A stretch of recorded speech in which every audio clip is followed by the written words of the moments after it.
Boa tarde. O nosso grupo vai apresentar os capítulos 2.4 e 3.1.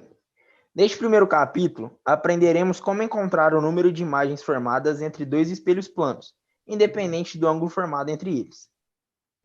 Inicialmente, é importante dizer que a formação das imagens acontece devido às reflexões da luz nos espelhos.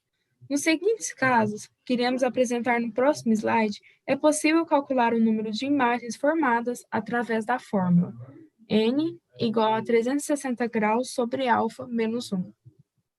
Nessa fórmula, temos que n é o número de imagens formadas e alfa é o ângulo formado entre os espelhos. Agora, vamos apresentar os casos aos quais essa fórmula se encaixa. No primeiro caso, utilizamos a fórmula quando a razão 360 graus sobre alfa é um número par inteiro. Nesse caso, qualquer que seja a posição do objeto é válida. Nesta imagem, podemos perceber que a circunferência está dividida em 4, ou seja, o ângulo formado entre os espelhos é de 90 graus. Sendo assim, ao jogar na fórmula, temos n igual a 360 graus sobre alfa menos 1.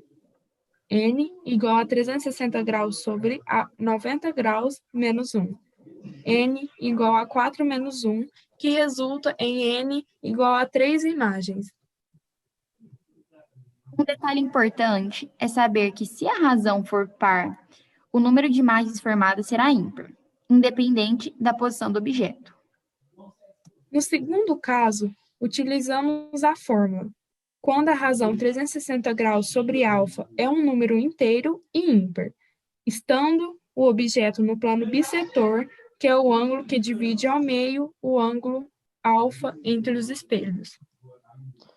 Outra nota importante sobre esse caso é que, se a razão for ímpar, o número de imagens formadas será par, com a condição de que o objeto esteja no plano bissetor do ângulo alfa. Imagem, ao considerar que o ângulo formado é de 72 graus, temos, utilizando a fórmula n é igual a 360 graus sobre alfa menos 1, que o número de imagens formadas é igual a 7. Aqui temos algumas informações importantes sobre o capítulo. As imagens são finitas em virtude da difusão da luz e da absorção dela pelos espelhos, o que leva à diminuição gradativa da luminosidade e à ideia de que acabou o número de imagens formadas. Outras informações importantes é que quando menor for o ângulo formado entre os espelhos, mais imagens serão formadas. E quando os espelhos são paralelos, as imagens formadas são infinitas. Neste capítulo, iremos aprender sobre os espelhos esféricos, côncavos, convexos e seus elementos geométricos. Quando um plano corta uma superfície esférica, ele a divide em duas partes, que recebem o nome de calotas esféricas.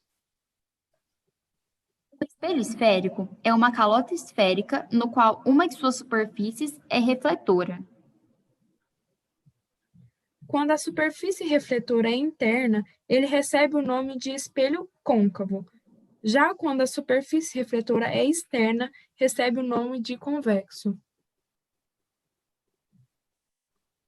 Aqui temos alguns elementos geométricos de um espelho esférico.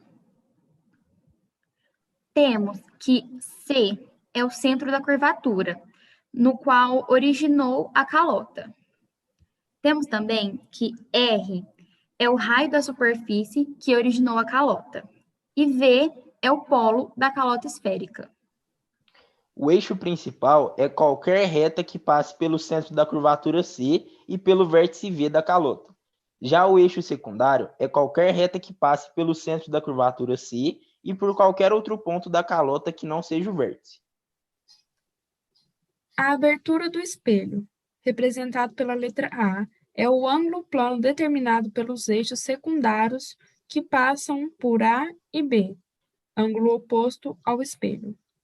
Já o plano frontal é qualquer plano perpendicular ao eixo principal, e o plano meridiano é qualquer plano que contenha o eixo principal.